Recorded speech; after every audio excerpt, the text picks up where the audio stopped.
All right, everyone, welcome back. I hope that you are enjoying this episode. I'm with no one other than Mary Trump, the author of Too Much and Never Enough. So first of all, with regards to your dad, and I know the book covers so much, I'm so sorry that you lost Freddie at such a young age. For 16, he was 42. And goodness, your father was the handsome guy. I've seen pictures of him. He is quite a handsome, tall drink of water, and he just seems like such a sweet, kind man. Wait, I know the handsomeness shouldn't matter, but for some reason it really does matter to me. Well, he got the good genes in the family. Have you seen his brother? Have I? Yes. So I'm not entirely sure that happened, but yeah, for some reason, and I think it's in conjunction with the other things about him too. Right. And it's another quality of his that makes my grandfather's rejection of him even more mystifying, you know? Yeah, with all due respect, I'm not sure there's much. Your grandfather was not exactly the person on the street that someone would go, goodness, he's handsome. He's quite the evil villain-looking man. In every picture, it is. It's a little bit like who did they just pardon? Oh God, what is it? Stone. Oh God. It's like if Stone, something like if there was a bad experiment. This is okay. I have to say something, because one of the things that you said in a quote was that Donald has made this country less kind and less loving and less empathic. And I'll be honest, Mary, I have fallen into a little bit of that since he's been elected, because as a comedian, it's my job to bring sanity and poke fun. And so I was blocked by Donald very early on in his presidency, and the Department of Justice made him unblock me. I realized that where I'm coming from here is I am a caring human person, and as I get to know and respect and like you, there's part of me that almost feels a little bit bad that I have gone after someone that is your family, like very hard. And just give me a second, because the look on your face is like, okay, why are you feeling bad about this? Yeah, because I feel like sometimes, like I don't know if you've ever been in that relationship where you'll say to someone, God, my family's fucking crazy. And they'll turn around and go, good, your family's crazy. And you're like, hey, don't talk about my family like that. Like, I've never felt that, but okay. Good. I guess to make sure. Normal people do. I don't know. Because there are 65 million plus that despise Donald, and deservedly so. He's a mean bully. I've called him a sociopath without reading your book, since I've seen him be elected. I don't know if you can actually put a diagnosis in as what you do without. In the book, you're very good at skating around several possibilities of diagnosis for your uncle that I thought was sort of beautiful. You never came out directly and said he's a sociopath, he's a psychopath, he's this. It was like, he shows a lot of these traits. He could be. Yeah. And I'm sure that has something to do with, what you do for a living and the ethics that go around that. Or is that just you? Where is that you wouldn't? Do you feel like you've come out and been like, my uncle's a fucking sociopath? No. Well, first of all, I'm not a practicing psychologist. I've been we can. Oh, good. Yeah. You don't have to worry about your license anymore. Okay, no. I've been out of the field for a really long time. So, and that's not why I was careful. I was careful because I wanted to get it right. Okay. Got it. First of all. Secondly, the diagnosis is a relevant look at the behavior. Absolutely. Third, what I wanted to do was allow people to because if you say he's a narcissist, most people understand that colloquially, right? And that's not what we're talking about. So it's not really helpful. Beyond that, however, it really narrows the focus in a way that lets him off the hook for a lot of other things, right? Absolutely, yeah. So I wanted to make it clear to people that there was a lot more going on, a lot more needed to be taken in consideration, his developmental history, his potential substance abuse. And by that, I was simply talking about Diet Cokes, because that we know about. I don't know about anything else. Okay, because everyone is like, ask her about the Adderall, which you have no idea. I mean, I know whatever anybody else knows, right? And it's not even worth speculating about, right? It's not. We know he has some kind of sleep disorder. The man never sleeps. Ever. So I wanted to just sort of broaden the field a little bit, and also, though, make it clear that he needs a full battery of tests before we could get to the other side of this. On the other hand, though, I think it's professional malpractice for the APA, whether the American Psychiatric or the American Psychological Association, not to be coming forward.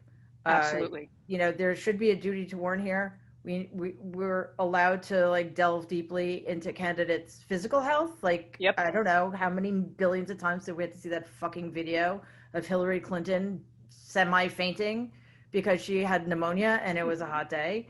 Right. But we can't speculate or speak in a straightforward manner about somebody's like severe personality disorders that are putting all of us in danger on a daily basis. I mean, come on. He is like no, please. He's the I was most just gonna say, powerful like, job in the world right if now. he has, I don't know, arthritis or something, which he doesn't, but I'm just saying.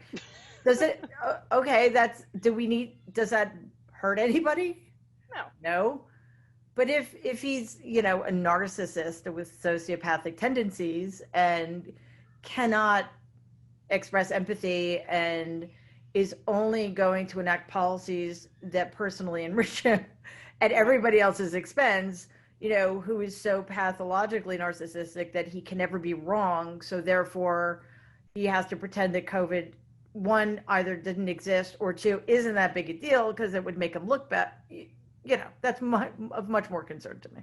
And you have actually equated this, and I love her, so I want to give her a prop on the show. Zerlina Maxwell, your interview on Signal Boost, she's brilliant. Yeah. You basically equated this to mass murder. No pulling punches. No. It's unbelievable if they can find and trace. I mean, the fact that Jared Kushner may have made a conscious decision to stop the plan because it was just killing people in the blue states, or they perceive that. If they can prove that Donald knew, why shouldn't he be brought up on charges of conspiracy for murder or mass murder? Like, this is insane. If any other person did this, they would be in jail. The fact that he can't be prosecuted while he's in the White House is insanity. I'm not sure why Jared can't be, but whatever. Thank you. Yeah, there's a lot of work. I mean, his dad went to prison. Why can't we send Jared to prison? For something a lot less, I mean, they're very sick, but a lot less significant, You have a way in your book, Mary, and I want to talk about that just because we brought up Jared. You have a beautiful way, and it's a serious book, but your sense of humor is biting and it's subtle. And it's in the book, and look at your face. I like that. I know that you appreciated that comment. I do. Because it's true. And I noticed it especially when you were like, because everyone's wondering, like, how can you write this book? You weren't close. You were close with the family till 1999 when your grandfather passed away. Like, you went to holidays, you spent close, holidays like in together. proximity, close. Yeah, you were in the same room with these people, and you talk about going to Ivanka's wedding. And that Jared Kushner's father, said to Ivanka, basically made her feel, you're not good enough for this family. And your little slice right there was like, which I found a little bit ironic, because Charles had just gotten out of prison for hiring a prostitute to blackmail his brother-in-law, and then taping the illicit little thing, sending it to his sister at his nephew's engagement party. Like, there was some thought into how fucked up that choice was. And then for that man to say to Ivanka, not sure if you're good enough for our family. And well, what's really weird is she probably isn't. So, oh God. There you go. We're jumping around okay. Sorry. We're going to come back, but I do want to ask you, I'm going to save this. There's so much. I hope you have nothing to do for the rest of the week. Okay. I'm going to save this. Okay, perfect. Like, I am sure you have no more interviews with probably Hillary Clinton or Michelle Obama next, but either way, if I can be sandwiched between Cuomo, Rachel Maddow, and probably Michelle Obama, I'll take it. We're talking about the family, the psychosis of the family, shifting from the book. One of the things that you said is, oh my God, when he got elected, this country is about to play out the dysfunction of my family on a national basis. Yep. So I truly feel that this country is in an abusive relationship with Donald. And what scares me is that your grandfather, Fred, passed on his psychosis and his sociopathic behaviors to your uncle Donald. That's one man. That one man is passing on all of these behaviors and his pathology and his narcissism and his bullying and his indifference and his lack of empathy to millions of people that think he is their messiah. So it feels like it went from one man to one man, and because that one man got to be the most powerful man in the world, it has spidered out this cancer into our country that I'm not sure how we fix, because eventually Donald's going to be out of office. How do we, okay, the fact that you just put your eyebrow up concerned me a little bit that you're not sure. Do you think he's going to leave on his own if he loses this election? I know. Let's go back. See, yeah. Now I feel like I should pay you for a session.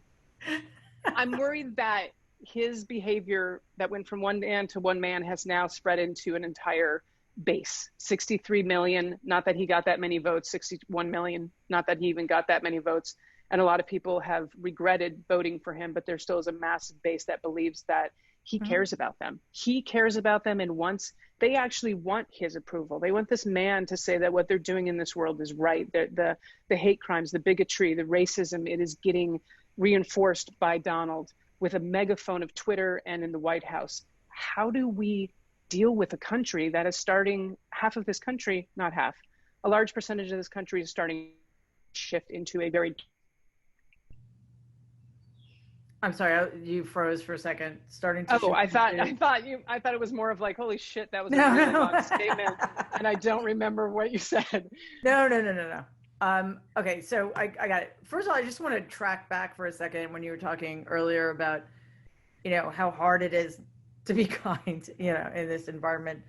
And one of the worst things that's happened is that I have said the word hate and felt the feeling of that more in the last 4 years than in my entire life combined. Me too, Mary. Me too. Exhausting. I'm not an angry comic. I mean, one of the things people compliment me and they're like, yeah, that's one of the things I love about you. And then I see myself going, oh my God, this man is bringing out a part of me that I don't even like.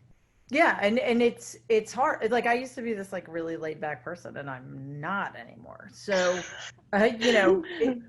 so in that regard, I think what we just need to be really, really mindful and not allow that, because just think of the source. Like, why should that pathetic person have any impact? The problem is, it isn't him. He's not the problem.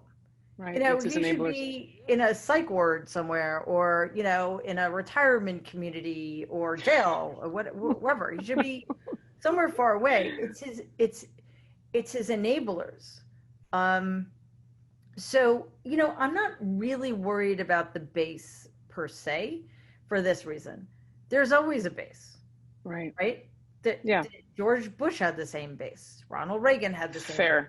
Fair. So, what I always, and whether this is, technically true or not, one of the main purposes of liberal democracy, in my view, was to contain those people, right?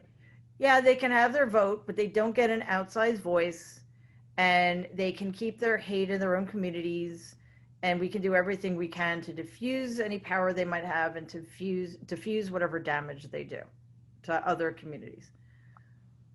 That 22 to 28%, whatever it is represented by 100%. Well, up until 2018, it was represented by 100% of the United States government. Right. So thankfully, we won back the House, but it still has an outsized representation in this government. Right. That's the problem. And that people like McConnell, Barr, and Pompeo aren't just like looking away and letting it happen. They're actively encouraging that. Right. They're the problem. I agree. Donald's an idiot. And it's like when people say he's got a strategy, I'm like, no, he doesn't. No, he doesn't. There's no strategy. But, my grandfather made Donald eminently useful to smarter, more powerful men, whether it's Putin, Kim Jong-un, Erdogan, McConnell, Barr, what have you. So he's just getting what he can get on a personal level. He may actively be trying to stay out of jail. That's probably a motive. But the rest of them want to turn this country into like a minority rule theocracy, Right. like and still create some kind of apartheid here, and the minority would be Democrats. Right. You Which know. is ridiculous. When they call them the silent minority or the silent majority, it drives me insane. One, because they never shut up. Two, they're not they're not the majority. Because wasn't There's it Jerry also Falwell Sr., who is just, it's hard to believe that his son is worse than he is, but he was the moral majority guy, or was that Pat Robertson? Yeah. And I had a It could have button been in either. high school. The moral majority is neither. And, Jerry Falwell Jr. now is on, I don't know, Instagram with his zipper undone and his stomach. I don't know what the hell's going on with the Christian right, but they really need to get their shit together. Yeah, white evangelicals need to, well, they're the bait. They're the people who need to be contained. Yeah. Because they're the most irreligious, inhumane people we've ever encountered in this country. So. And it started, it's amazing how that support with the president. I mean, we saw it in Bush Sr. I mean, he was the leader of the family planning in California. Like Reagan passed one of the most liberal abortion laws in the country before he went the other way. Yeah, they all were. And then suddenly this religious right came in, and George Bush Sr. all of a sudden, anti-abortion, this and that. And I'm like, holy shit, and it's the far right evangelicals, because I have talked to some evangelical Christians that apparently there's 3 different sects of them, sects. And one of them really does teach the word of Jesus, like protect thy neighbor. We're going to protect the poor. We're going to protect the homeless. And then it's that one that's gotten so much money. Yep. And that the Robertsons and all of that has destroyed this country and destroyed, the definition of Christianity for so many people that actually do believe the teachings of Jesus. And the fact that your uncle somehow, who's never gone to church, who's never read the Bible, who doesn't have a religious bone in his body, how do they think that this is a pious man in any realistic world? They don't. They don't. I mean, look, I'm an atheist, and I'm more Christian than these people. So, and just the fact that we have to be having this conversation, that religion should never be a conversation we're having about the government in this country. Thank you. And that's another trend that's so deeply worrisome, because we're always talking about Christianity, first of all. Right. And I don't know, like I always wonder, like it creeps into everything. Like, why during a presidential debate are candidates asked what their favorite Bible verse is? I mean, why don't you may as well ask what your favorite Harry Potter book is, in my opinion. So why don't you talk about the Constitution, right? Which amendment to the Constitution was most pivotal, whatever, I don't know. Well, the fact that they swear in a Bible when they go they should be swearing on the Constitution. They should swear on a law book. The fact that we swear in the Bible is the epitome of no separation of church and state when you go in for the inauguration. It's insane. Yes, it is. All right, we're gonna take a quick break. I'm gonna give a spot to one of my sponsors who helps keep our podcast alive, and we will be right back with no one other than the author of Too Much and Never Enough, Mary Trump. Can I grab some water real quick? Please, and I'm gonna get my shit together because I can't stay on one topic. So get some water, and I'm gonna turn on the air conditioner because I'm sweating like a whore in church.